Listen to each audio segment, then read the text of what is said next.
Greetings, friends. Greetings, friends. Ken, you're not wearing blue. Yes, what do you think those are? Blue jeans. Oh, yes, good, okay. I think this will be interesting. Oh, Good. they're wearing blue? Yeah. How many of you have heard about blue zones, or perhaps seen the documentary? Oh my goodness gracious, thank you so much.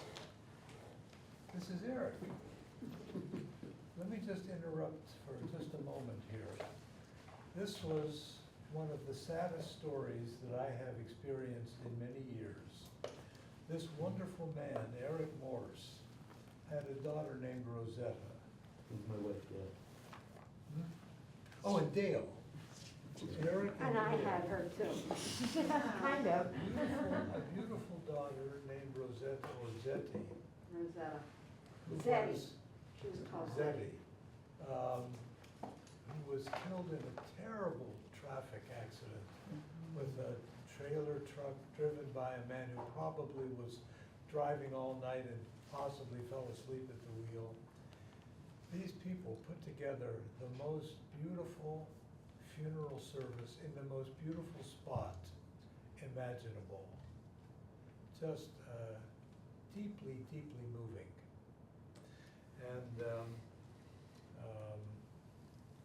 Jim Herrick dug a grave on this site, Mount Greylock this way, Mount Monadnock this way, and people spoke, and afterwards everybody got shovels from his truck and filled in the grave. It was absolutely heartbreaking and beautiful. Oh my goodness. Oh. So, I blue never zones. knew Zetty, but I heard about her from several different people who knew her, you know, and it was a tragedy that really struck so many people. It has. So she's very much with us in spirit, as is the whole family. It was 3 weeks ago from today. So some of you have heard about blue zones, maybe seen the documentary on Netflix. A few years ago, Dan Buettner, a National Geographic fellow and award-winning journalist, led a team on an interesting search, looking for places on Earth where people live the longest. His term for these places was blue zones. He and his team found 5 of them: Okinawa, Japan; Sardinia, Italy; Nicoya, Costa Rica; Ikaria, Greece; and Loma Linda, California. Studying these areas, they discovered that it was not just longevity. There was, in these blue zones, a greater sense of purpose, of connection, and of happiness. In exploring the reasons, they found that people did things together, and they exercised more, and they had spiritual dimensions to their lives. Loma Linda, California, as some of you know, is the center of Seventh-day Adventist activity in the United States. In the Costa Rica Blue Zone community, a common understanding was slow down. Make time for things that really matter. Buettner and his team then decided to try and create a blue zone. They picked a community in Minnesota, the town of Albert Lee, which was willing to give it a try. We had hoped to have with us Kate's husband, Jim Anderson, who actually lived in Albert Lee and was going to talk to us about it, but he is unfortunately ill. So one immediate step that they took in Albert Lee was to create groups that would be willing to walk and talk together and develop friendships. So Albert Lee initiated many of the recommendations found in the Blue Zone thinking, which involved some readjustments on an individual as well as on a community basis. The results, including 3 years of longer life, appeared very quickly. Since then, more towns in California and Iowa have decided to give it a go, which raises the question, is any of this relevant for Brattleboro or Putney? Are there a few things we might do differently to bring about some of the benefits which have accrued to Blue Zone communities? I'm sure most of you know our panelist, Kate Anderson, has been involved in civic activities in Brattleboro for many years. And it was Kate who first brought the Blue Zones idea to our attention. She's also been doing some creative writing about it. Doug Cox, of course, is New England's eminent violin maker. I just wanted to add a comment to those blue zones that were identified. Back in the 70s, Dale and I had a health food business, cultured milk. We made kefir. And one of our inspirations was supposedly kefir originated in the Caucasus Mountains. And we read this article about this couple in this village in the Caucasus Mountains, and there was a photo of them dancing at their 100th wedding anniversary. Whoa, whoa. He was 117 and she was 115. Amazing. And the village was celebrating them, and Just amazing. kefir was the main part of their diet. Wow. Yeah, that's probably Isn't that a stunning? good product. That's a great story. That's a great story. So Can Doug I is, just want to make one other quick comment. please, Ruth, go ahead. Many years ago, like the 1970s, the co-op in Putney was on Kimball Hill. It was one of 2 stores, and it was like 3 or 4 stores up. Anyway, it had a sign that said Putney Co-op, and then underneath it, Albert Lee, Minnesota. The co-op movement started in Albert Lee, Minnesota. Interesting. I didn't know that. Isn't that interesting? I had never heard that. That is my association with Albert Lee, Minnesota, and I saw it everywhere. It was in Fitchburg Co-op down in, you know, the home of the Finnish cooperatives, you know, and the town saunas, like town, anyway. It was, the co-op was the center of life in Look at Fitchburg. that, huh? Another Albert Lee, Minnesota kid co-op. So back to Doug. If memory serves me correctly, Doug, you may have been the person who first came up with this idea of these community conversations on compassion, as was the case with your initiative in having Brattleboro have sister communities. And it was Doug who brought to the attention of many of us the writings of the U.S. Surgeon General Vivek Murthy.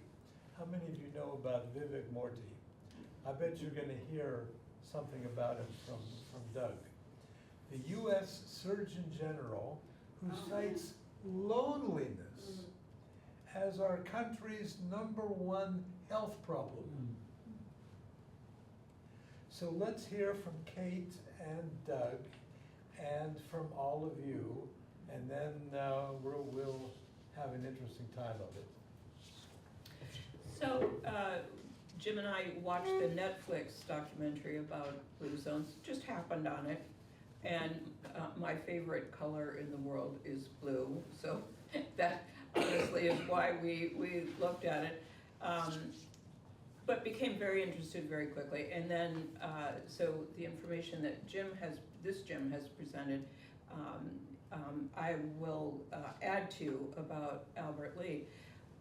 We discovered at the very end of the Netflix documentary that the town that Bruckner had chosen to ask if they would be willing to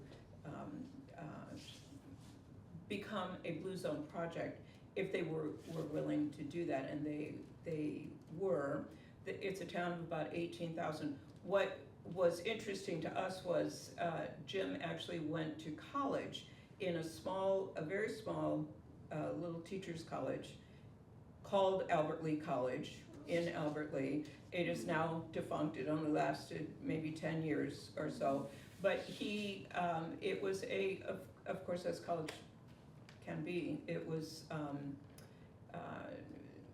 definitive for him in so many ways, but he really learned to love southern Minnesota, even the weather. And whenever I say it's a cold day in Vermont, he says, you have no idea what cold is. So just a few little bits here with Albert Lee. Their idea is the longest and healthiest lives. And what does that mean? It has very much to do with purpose and connection.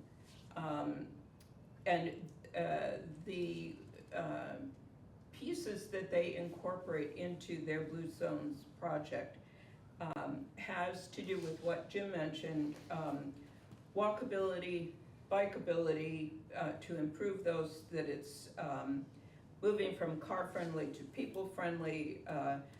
Life expectancy has increased 3 years, which is quite remarkable in a short time. Weight gain and loss of weight is an important factor. They've moved the school, they've encouraged the schools to move from junk foods to more healthy foods. Restaurants and grocery stores also making healthy foods easier to find. So Brattleboro is already there on so much of this. I know I've worked with Doug in a number of different ways. We've worked on creating bike paths with groups who are dedicated to creating bike paths, but to incorporate murals and street painting the pavement, etc. The Blue Zone, so backtracking just a little bit, in 2008, Albert Lee got a grant from the AARP in order to kick this off. Their mayor, city manager, school superintendent, the local hospital, and business leaders all participated, all said yes to this project, and all really dedicated themselves to it, which I think is crucial. There was also this thing called the Blue Zones Pledge, which was voluntary, but 25% of the population pledged to volunteer some of their time. I don't know how much or what the stipulations were, but that's a sizable chunk of a population. One of the things they did was to take workshops on how to pursue their sense of purpose, which just really fascinated me. In terms of how that would facilitate the different interests that we develop. Then there were the walking groups, as Jim mentioned. So I'm going to jump around just a little bit here. I don't think any of us are trying to present, oh, here's this new wonderful idea and let's layer it on top of Brattleboro, and Brattleboro will become happy and healthy and wonderful. And Brattleboro already has, it's already a Blue Zone. one of the things that's been identified in the Blue Zone history, which is now, Albert Lee got it, started in 2008, so, you know, it's more than a decade and a half. One of the things they've noticed is that these ideas can be presented, there can be enthusiasm, there can be good leadership, there can be grants, there can be all of these things. But some of them succeed and some don't. And now what they're really trying to determine is what are the factors that determine whether or not it's going to continue. And as far as I can understand from what I've read on it, that element, the most vital element, is what I would call glue, or connective tissue, the connective tissue of a community. There's I always think through different quotes that I've come across. This one really struck me, Barbara De Angelis, who says, the moment in between what you were and who you are now becoming is where the dance of life really takes place. So in my reckoning with this whole concept, it has to do with, Blue Zones is interesting to people probably more of a certain age. So that might be at a time where your career has more or less fulfilled itself and you're moving into a new phase. There might be, as I think it's Michael Gelb who says, history is mostly about looking back, but what happens when you're looking forward? But you're at this phase where you're not in pursuit of doing as much as you are in pursuit of being. I hope that doesn't sound too airy-fairy, although I love fairies. It's an opportunity, I think, for us in this room. So I'm gonna guess there's nobody in here probably under, I don't know, somewhere in the middle. And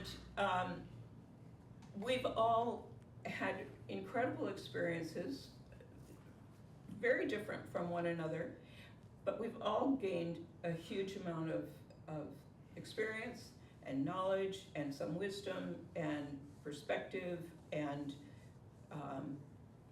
we've learned so much. Now, you know, there's this thought of, oh, well, it's all downhill from here, or you're out to pasture from here on. Okay, you know, we're all going to deal with that in our own ways, but what about this reservoir of wisdom and experience that is there, and what can be done with it? This is what was interesting to me about Blue Zones. The longevity, yes, but what do you do with it? You know, it's what were you gonna say, Karen? Center Congregational Church last year held a charrette with people from a lot of different stakeholder interests here in this area. One of the women said, Cassandra Holloway said, what the high school students want is a place to drop in, a place to be able to go anytime and connect with somebody else. And so I was challenging the group to draw on all of the wealth of retired people who are here with such rich experience that perhaps we could develop some sort of a system where they could connect, even if it was by phone. No, but start somewhere. I mean, it's almost been a year now, maybe a year, July, I don't know, since that happened. But I'm thinking probably the high school kids still want a place to drop in. And they do have the library here during regular hours, but there's nobody there to talk to. And they may just want somebody to listen. They may just want somebody to witness, to sit with, you know? We don't know until we talk with them or, maybe survey or find out what it is they want.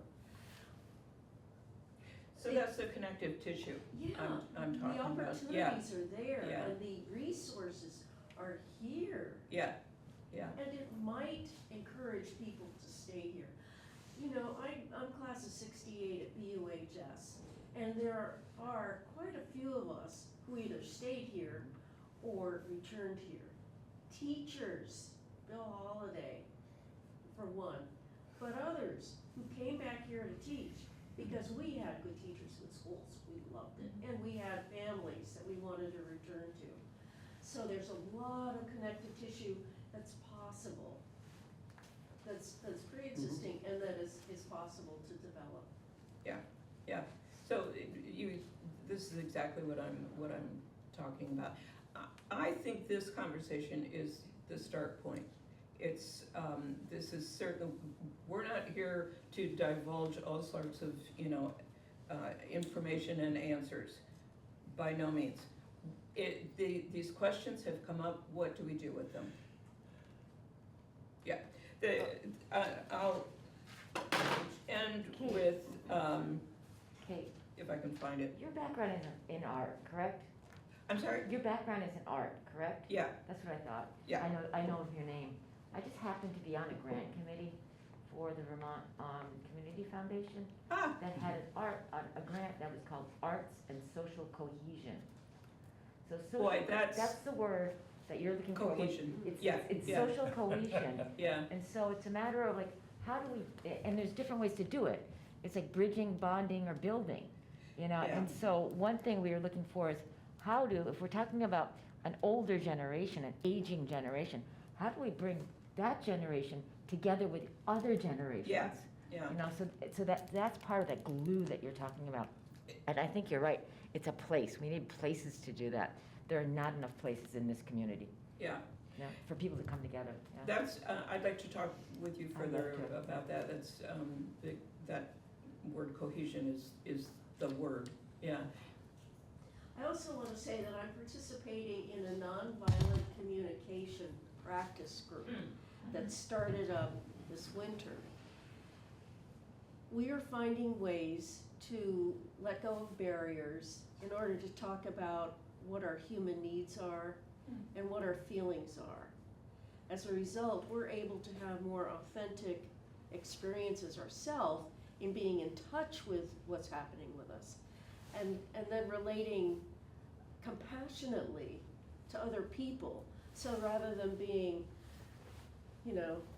well, this didn't go right for me today. No, I sit back and I say, well, how can I respond to the other person with courtesy and with understanding that maybe they did the best they could in sending me the email that didn't answer the question I asked, So we're able to rethink how we relate to other people because we might see some of ourselves in them. So what I want to say is that this nonviolent communication practice group is being so helpful in helping us to relate to other people better. So I recommend it. I hope that there will be more groups starting up over this next year. A dear friend of mine in Munich, Germany is doing exactly that program. So it's not just here. Yeah. One more quote that I want to just share from Simone de Beauvoir. She talks about, what it is, growing, aging, ripening, et cetera, et cetera. There's only one solution if old age is not to be an absurd parody of our former life, and that is to go on pursuing ends that, I can't read my own writing, sorry, that give our existence meaning. Devotion to individuals, to groups, or to causes, social, political, intellectual, or creative work. In old age, and none of us are there yet, old age, but using it as a broad term. In old age, we should wish to still have passions strong enough to prevent us from turning in on ourselves. I really like that. And prevent us from turning in on ourselves. Okay, so that's pretty much what I wanted to present. Wonderful, thanks, Kate. Doug? So I heard about blue zones through Kate. Lots of my good ideas have sprung from Kate's perspective on the world and connection and enthusiasm and energy. I think that looking at length of life is interesting. It's not clear to me that the universe really wants us to live longer, that extending our lives may not be what the universe wants, but I think the universe wants us to live fully and to live strongly and to live large. And I think that looking at the longevity has some correlation with living well. And I'm more interested in the living well part of things.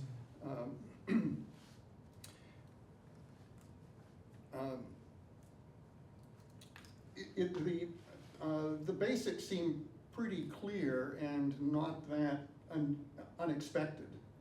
That what the analysis of the blue zones has said, well, you need a good diet. We can talk about what a good diet is. You need exercise, you need rest, you need, describing it as ease or lack of stress, of having an ease in life, a purpose, which Kate has talked about, a sense that our lives are part of something bigger and that there is a reason why we're here, and belonging. The sense of connection and community. And so these aren't new ideas. I think that it is interesting to think about the role of community in doing these things. Are these activities, is being able to live this, is being able to do this, is this something that we do as individuals, or is it something that is part of our community? I'm interested as much in the idea of a zone as I am in the blue. So there are things that are happening, but why is it a community, or why is it a group or a place where this happens? And it's probably because it's within the culture of the place that these things happen, that you learn to eat well from your parents and from your neighbors and from what is available within the community. The community makes available what it thinks is good food, and that becomes part of life. And exercise is, it may be going to the gym, but it's more likely just being around people who are active and that that's what you expect, that this is what people do, and we follow the inspiration of our neighbors. Purpose and belonging. We have strong traditions that tend to be more personal than I think that they need to be.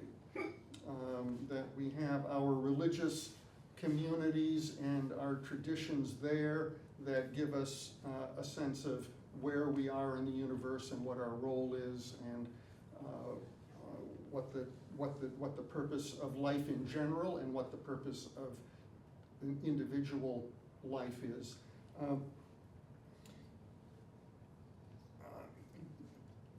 I think that we can be more public. I think that we can be more public and purposeful. Belonging, the Surgeon General has, pointed out how loneliness, or the sense of not belonging, is a very clear cause for many of our health ills, things that do cause disability and do cause death. That the sense of belonging is important. So I think that the key for me, or the angle on it, isn't what can we each learn individually to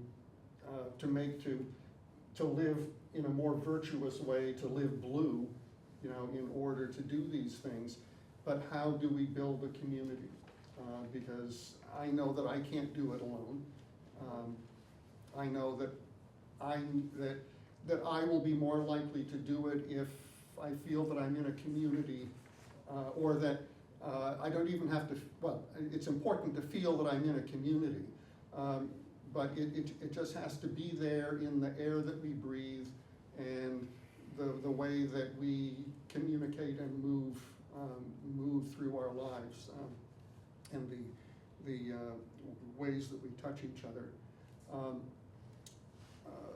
I intentionally chose Brattleboro at one point, having lived here for a couple of years and had an option to move elsewhere, knowing that this was the kind of community that I wanted to live in. And I think it's for most of these reasons that we've just talked about.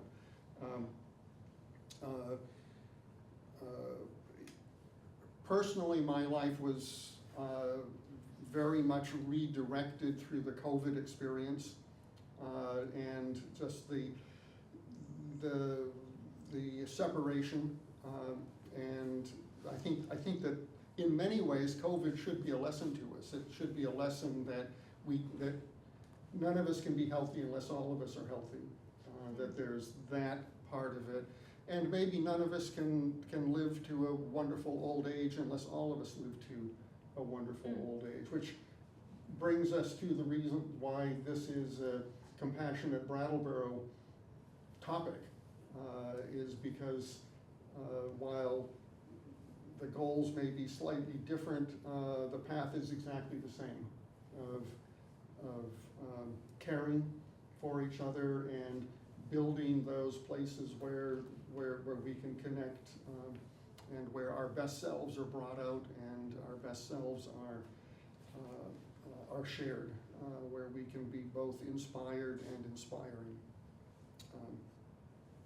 So I think that's what I have to say, and I'm as a kickoff, and I very much personally hope that this can be a conversation.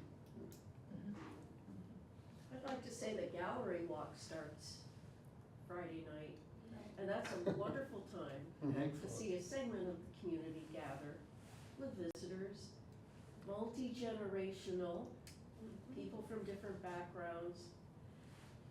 Good example. There's gonna be the rock voices over at Center Church at 7. They're gonna have a maypole dancing over there at Center Church. It's a time for those who want to come out. to feel included and invited to come out. So that's a wonderful thing that our community offers still. I know it takes a lot of work on a lot of people's parts. All of these activities, the school teams rely on parents. I mean, there are so many volunteers in Brattleboro, unseen and unrecognized, but people do come forward to support the things that are important to them. And the question is, as we're eldering, how can we continue to be involved with transportation? Eldering, okay, Thanks, fine, it's Karen. your word. Yeah, it's not a synonym for getting older. Right. That's not it, that's not my meaning. It's what you're saying. By turning being an elder into a verb, I suddenly felt so wonderful about it. So what I'm doing is, in my life, part of it is eldering, and by that I mean, I'm trying to share back when needed. That kind of thing, you know, like mentoring, and like listening. Things that by now we're pretty good at. Maybe we Thanks, could Sarah. have a listening room at the gallery walk. Good start. Ken, Yes, when you said, look to your neighbor for like inspiration, what popped in my mind was that's the good side, but the bad side is keeping up with the Joneses. In terms of, more and more, that side of the thing and not together. But that was just my thought. No, I think knowing that we are very much influenced and shaped by the community that we're in, and we have some ability to also shape that community. So I think it's the awareness, of recognizing community and knowing that effect. Yeah, I do personally wonder how much, the experiment in building a blue zone through intention. Well, it'll be a very interesting experiment to Yeah. see, but because it feels to me as though, getting there is probably a multi-generational thing. That it's not just the intent, but it's the practice and the pattern. So we're living in a pattern. We're not living ideas. Right, yeah, and I think, for what I've read about the different, so there are many different communities that have chosen to do blue zone projects. Many of them fail, and it is because the initial enthusiasm wanes, and Bootner especially is trying to figure out why. The elements that you cited, Doug, that also that you said, Jim, eating well, exercising well, not, so that I love the community in Sardinia that is on a remote hillside, and they're there because different peoples kept coming to the island to try to possess the island, and so they kind of got shoved up further and further on the mountainside. And now where their villages, the village that he examined and explored, is in order to go from your house to your neighbor's house, you basically have to walk straight uphill. So the exercise is sort of incorporated, which gets to the point of, is this something that you can overlay on a community? Can you say, okay, Brattleboro, we're not hilly enough here, so come and we're going to now, this is your turn to go up into the hills and march up and down the hills. and we leave the Jones down below. Right, exactly. The thing that, the word that keeps coming up in my mind is this word, I started by describing it as connective tissue or glue. But, and then you, Tara, came up or mentioned the word cohesion, and I'm hearing that a lot from Doug as well, that there is just this sort of innate desire to understand our neighbor and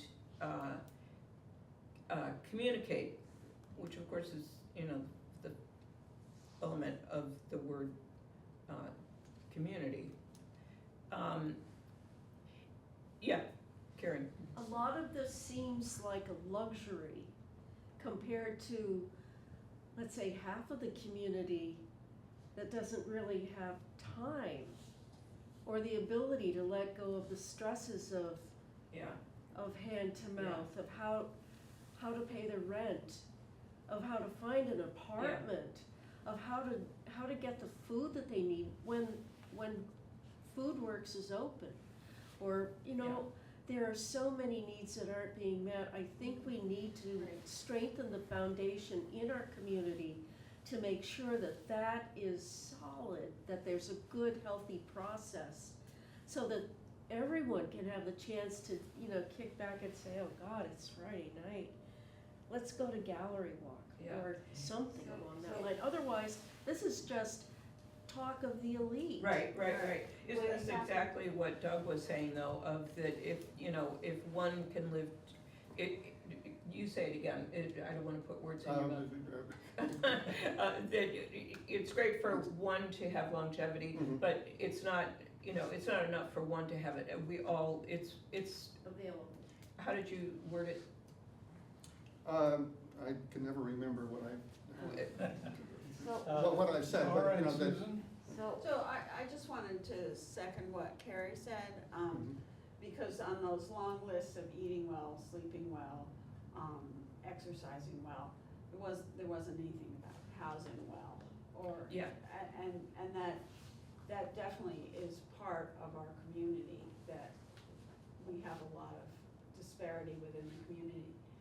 And so that was a comment, and I also have a question.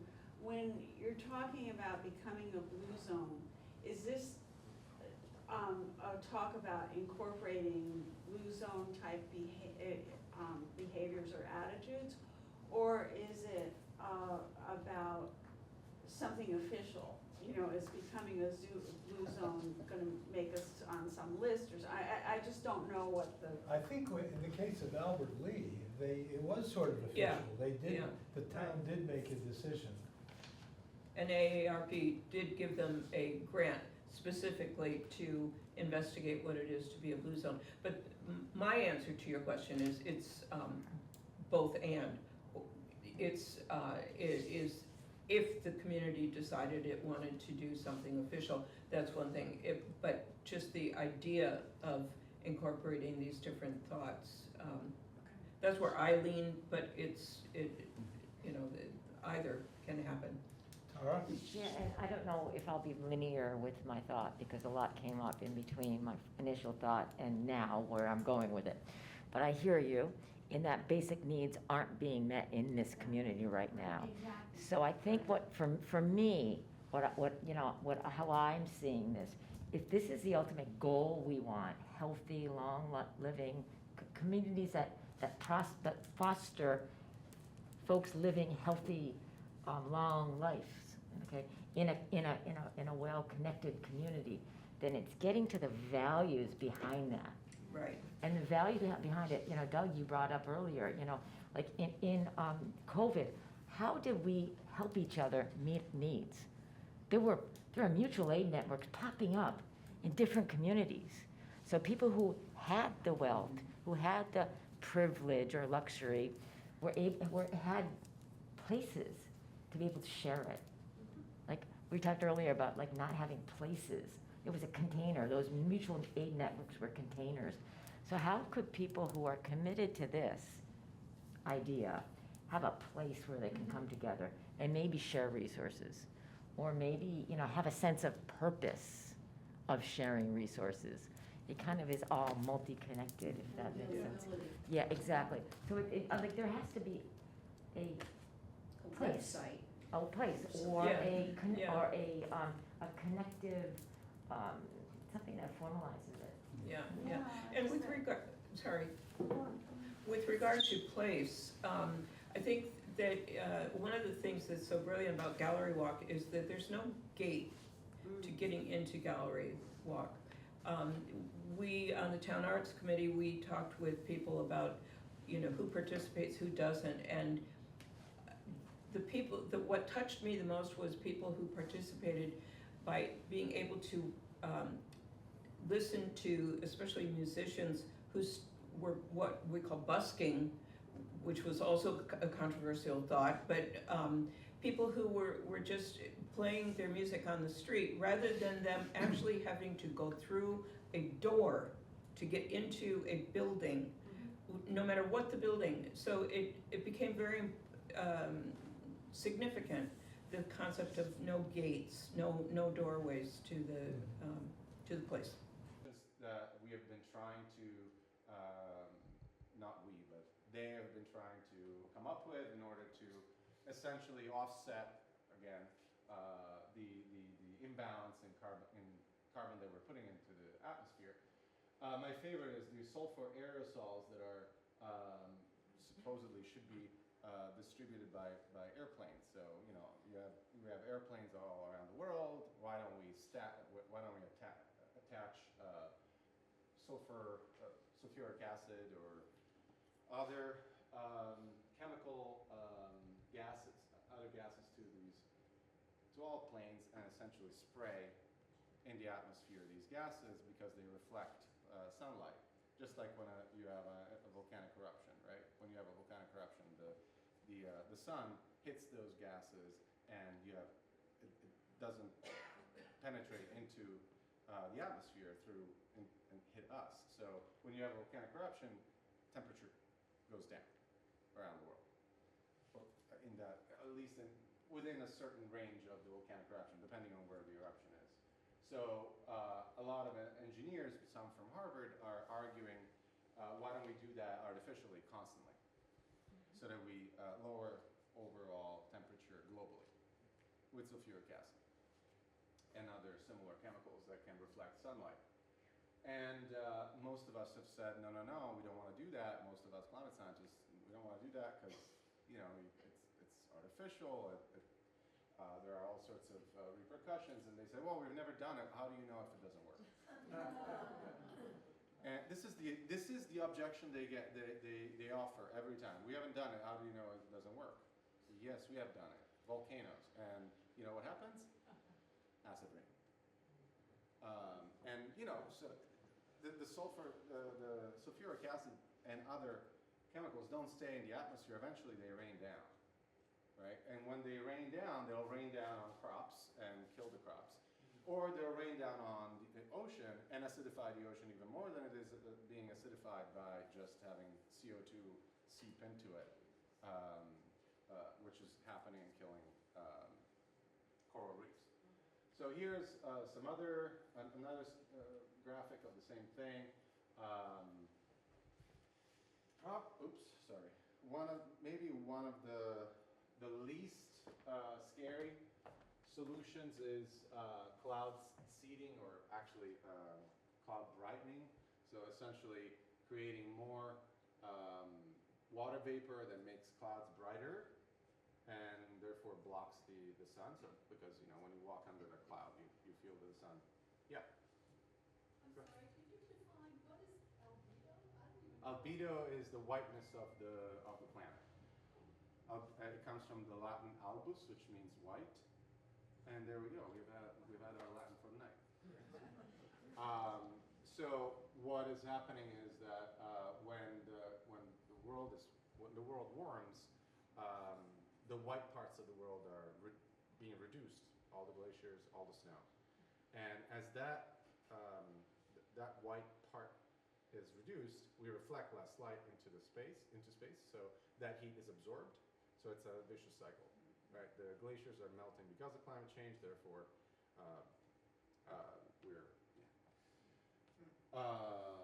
this cloud brightening would, in fact, counteract that. But as I said before, in fact, water vapor is a greenhouse gas as well. There are a bunch of others. I'm not going to go through all of them. But overall, the problem is that nature is a perfect system, right? We have to think about it as a perfect system.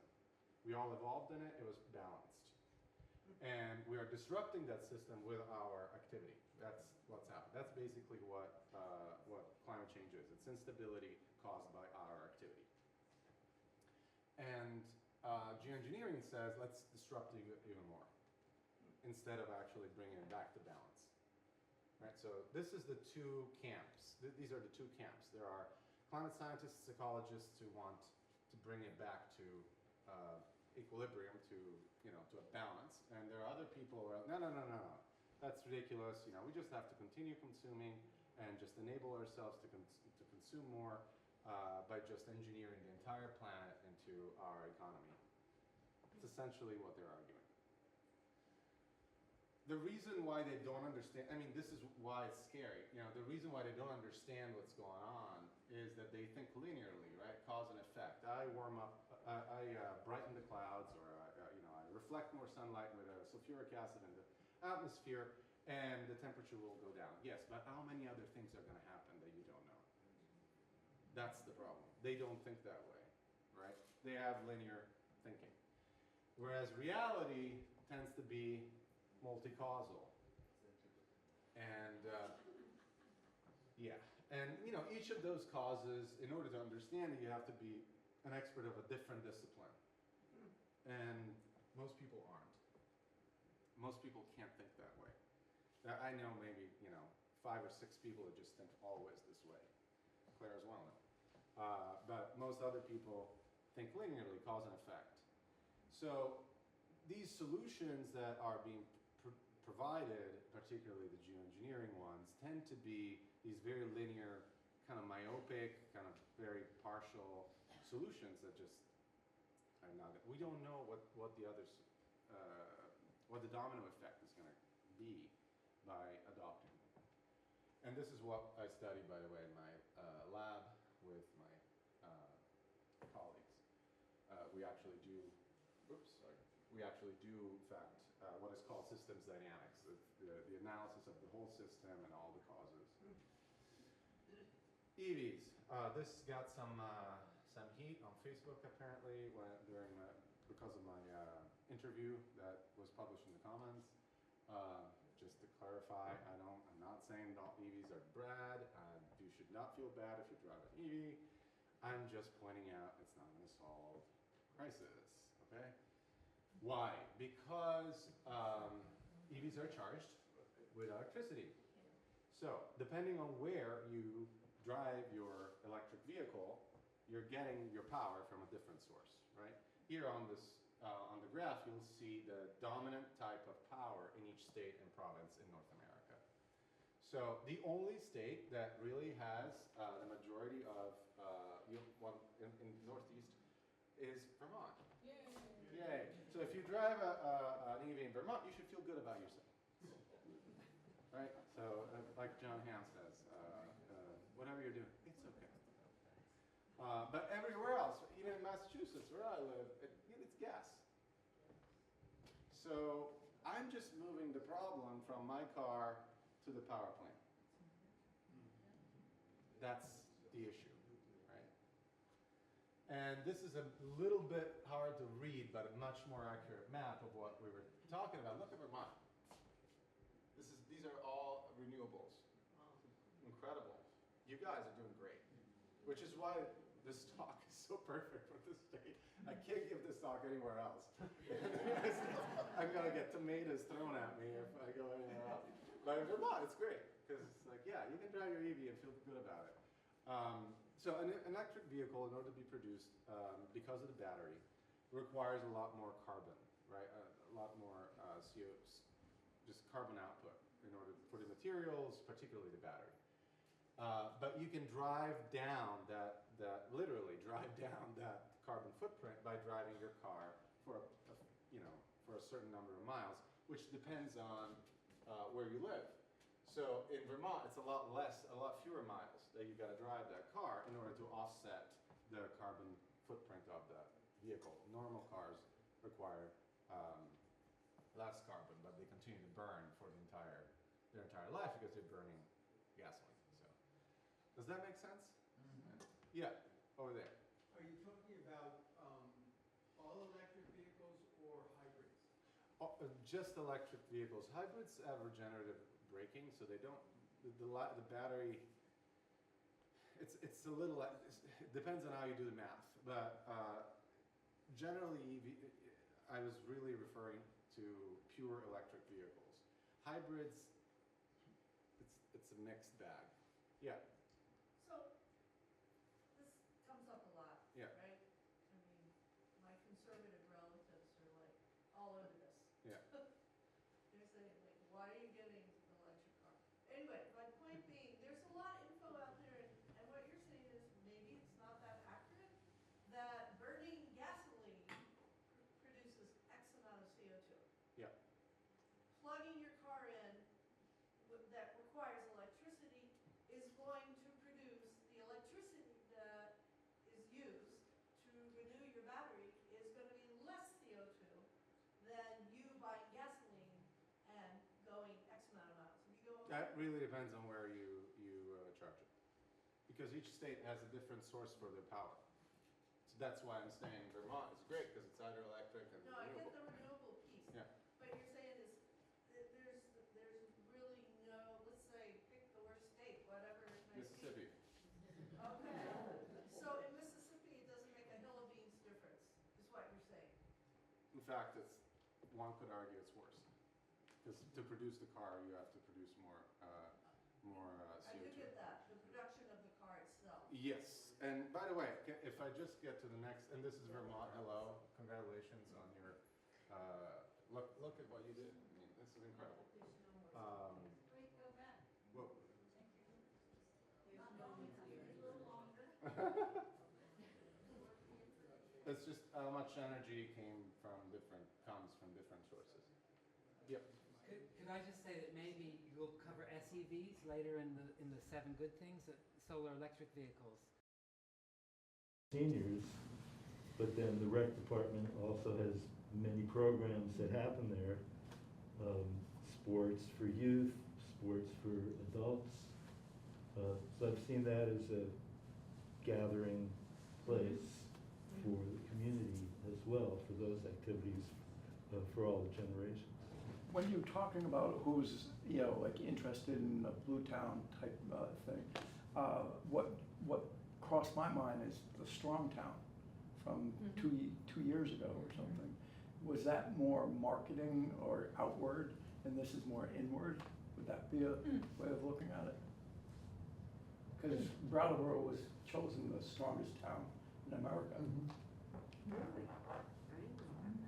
Yeah. Strong in what way? Like, There's an organization, I don't know. It's marketing.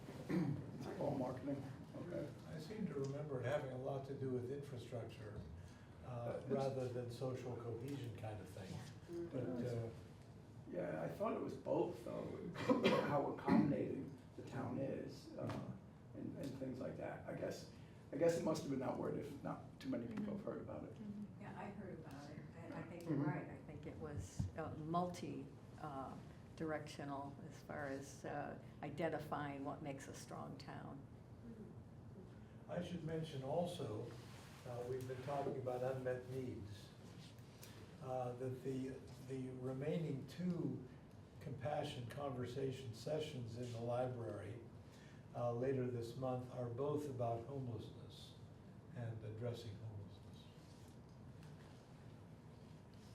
For me, the difference is being intentional. It's very being intentional on how we want this community values to play out. It's a matter of, that was for me, that was an award, whereas this would be, okay, let's be intentional on what we want to see grow, what values we want to see grow. And one thing, I used to be a teacher, and so study groups, I've been part of study groups. Like if you wanted to do a study group, and have people either do a book reading together, or even that movie, have a community film screening of it, and have a discussion afterwards. It's another way to garner interest. Yeah. A mixed population with kids and adults together. Right. Great idea. Or several locations. I would like to make a big deal about showing that blue zone thing, like, you know, bombarding it, you know, having it in a lot of places. Just mentioning a couple of places that are really community oriented. I think the Winston Prouty campus has so Very good, much very good. going on. It's unbelievable. And the retreat farm as well. And I had a hilarious time. I was on the Vermonter last Thursday, and I can't tell you how many people, well, I could tell you, but it was a lot of people that I met, you know, that I knew or knew. It was really funny to be leaving a big city and coming back to Brattleboro and just finding that there were a lot of people I knew, and I do feel connected, and I think a lot of us do feel connected here, even when you're not even in town yet. I want to give credit to Brattleboro Community Television Mhm. for highlighting a lot of what goes on in town, in quiet rooms or noisy auditoriums. You know, if you take a look at the programming, you see what a variety of programs and interests people share. And they are available to people who stay at home, who couldn't make it and want to see it afterwards. So it's a valuable asset, Brattleboro Community Television. Which calls for a call out to wonderful Maria, who is here every time.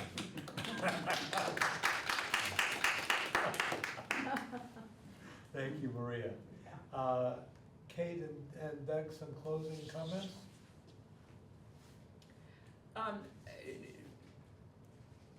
Something I think you said, Sue, is that? Susan, yeah. Susan, about recognizing I think it was you, about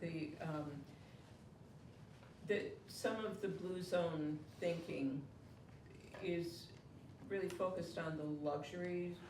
Yeah, I think Karen. Maybe that was Sarah, I think. No, I said something similar too. Okay. I think that is something that really is important to address, and Doug touched on it with the idea of if one of us is not healthy, none of us are healthy. And what is it? What underlies the health of a community? Back when we were talking about Brattleboro being a strong town, it was also in, I think, 2012, it was selected by the Smithsonian Magazine as one of the 20 top arts towns in the country, which was, something. There is some kind of cohesion that is here that really made itself manifest to Jim and me and our daughter when we'd never been to Vermont. We were on our way to Portland, Maine. We were looking for a place in the United States to live, and Brattleboro, it just was like, oh my goodness, what is this place? And we then looked and found a house here. We've lived all over the world, and I'm not saying Brattleboro is the best in the world. What I am saying is that there is something here that spoke to us that was maybe similar in some ways to what Doug noticed here, that has to do with an appreciation of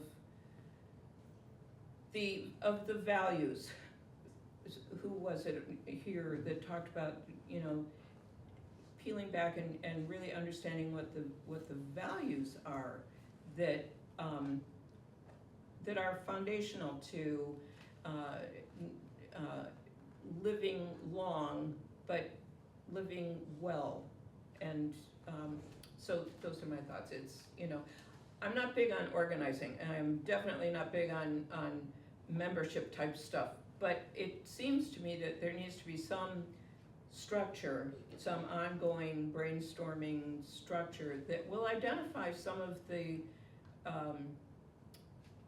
connective tissue threads, maybe. Yeah, so that's, Thanks, That's all. thanks, Kate. Just to pick up with that, we're not doing very much wrong. We're doing a lot right, and it's good, and it is in our community. And I think that we can, with just a little more intentionality, awareness, of being aware of the effect that that the community has on us and that we have on the community, and taking advantage of opportunities to raise up the good. I think that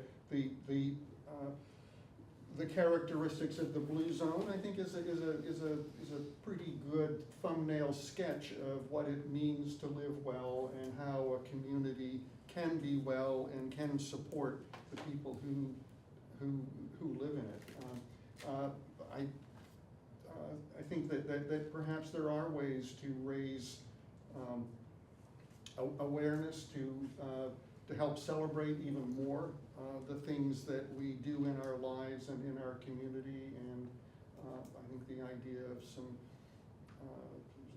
if there's interest in groups in looking at the movie and reflecting, I think that the concept of blue zones is thought-provoking, and I think it's both has some challenge. It helps us see opportunities, and I think it also helps us appreciate the things that we do have going on in our community and the things that we can strengthen and build on.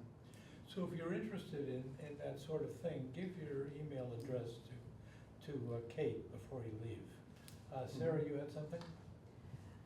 Yeah, my thinking's a little undeveloped about this, but we've been talking in Compassionate Brattleboro group about there not being a public bathroom downtown where people are and need it. And ever since that discussion, that keeps coming back to me, and I'm thinking really quite firmly that the town should not give a bathroom that sits somewhere on Elliott Street. The town should give a meeting space with a bathroom. I feel really strongly about it for a number of reasons. And that would, we've talked about a lot of people, a lot of kinds of people tonight, old, young, and so on, but there are a lot of people here who don't have shelter and who need to be with people, maybe. And so I'm just putting that out. It's not a complete thought. But possibly the town could be asked to if the vision can be, I think, more clearly, forcefully articulated, the town might see that having a community space with bathrooms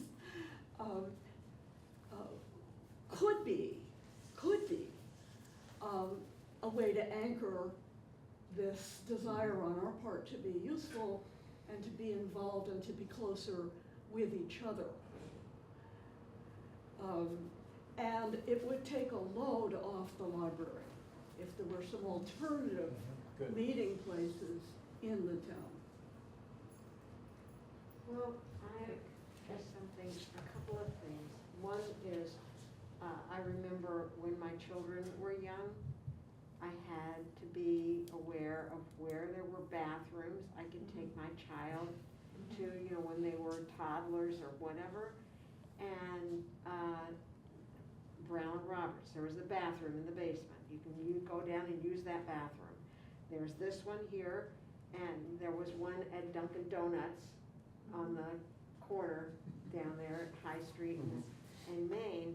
And, you know, like you had to know where there was a bathroom that wasn't too far away when you had a young child in downtown Brattleboro. And this was not, you know, anyone homeless, it was just having access to a toilet. Yeah. So that, I think that's a really valid point. And access, you know. But my other question was,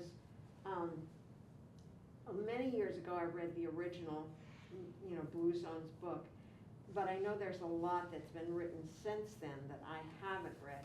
And I'm wondering if anyone has suggestions of reading materials or, you know, things that are maybe more current that would be relevant to what we've been talking about. There's a lot on Google, if you Google on Blue Zones, and you can sign up to be on the Blue Zone mailing list, and then you get stuff all the time. I think there's something that Doug said about either recognizing or appreciating elements of Bluestone that do exist in our community. Yeah. And, you know, we live in Guilford, so by our community, the satellite towns of Brattleboro as well. I know in Guilford, I was part of developing the Guilford Country Store. And one of our original motivations was to create community around food. And we have a public restroom there as well. And there's a place for snowmobilers to come in the winter, and there's a place for bike riders, a place for hunters to weigh their whatever that they've gotten. Trying to keep it as broad as possible in the community. And then an offshoot of our effort with the Guilford Country Store, where we also created 24 affordable housing units. In Guilford Center, Guilford has developed the Broadbrook Community Center, which was the old Grange. So we bought that from the Grange, who still has access to it, but that's where the food shelf is. And food is distributed once a week. Programs for elders, programs for kids, programs for families. So we've, you know, preserved a meeting place, an actual physical meeting place where a lot of these elements actually exist now. I know Putney has you know, elements of that, and Dummerston and other surrounding towns. Maybe a good exercise would be to recognize places and community resources that already exist that contain the elements that we're talking about, and maybe cohesively, you know, Thanks, recognize that. Yes. So let me Fine. offer thanks to wonderful Kate and wonderful Doug and wonderful Maria, of course, and all of you. This has been absolutely superb. So interesting. Sarah, you have a final thought? I have a proposal here. It's a request of the three of you. If you could put together this discussion and the presentations and publish them in the newspapers and ask a larger group to form, that could be step one. Yeah, that's a We good. did have a compassion story Yeah. and about Blue Zones, but we could do that. But specifically asking people, if you're interested in exploring glue, come to the next meeting. glue. I can just imagine. You know, what got my attention to come to this meeting was the question that was out there: can Brattleboro become a blue zone? I want to know, what do we have to do? Let's assume that there are a lot of people that want Brattleboro to become a blue zone. What do we have to do to get there? could we have some really specific, first of all, what do you need to be a blue zone?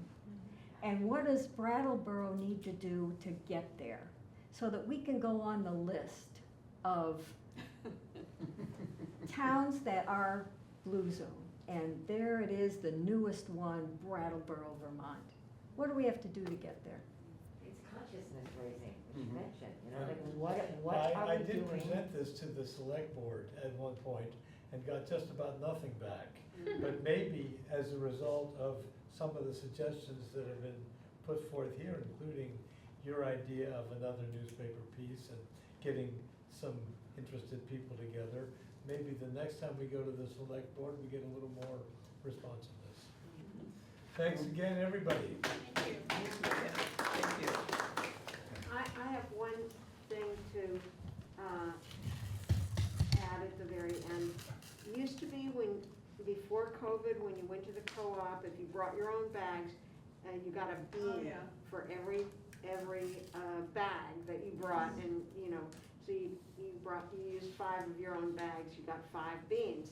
And then there were 3 water, those big water bottles, and you got to choose which one you wanted your bean to go to, and it represented 5 cents that went to that organization. Well, with COVID, the beans and everybody handling that just didn't work. So they came up with this great idea of rounding up. And now, it just seems to me amazing the amount of money that is raised every month by people choosing to round up. And I just think it's it was a brainstorm from someone that just affects so many different nonprofit organizations in the community in a positive way. And anyway, just, COVID was a terrible thing, but it meant they had to come up with something alternative to the beans, and it was the rounding up. We actually could have both. We could. Because the beans were really visible, Were fun. and what I would do is I would get my beans, and then I'd find some kid. That's what I did too. Yeah. I would go to the cafe and say, you can have these beans, and they go, what?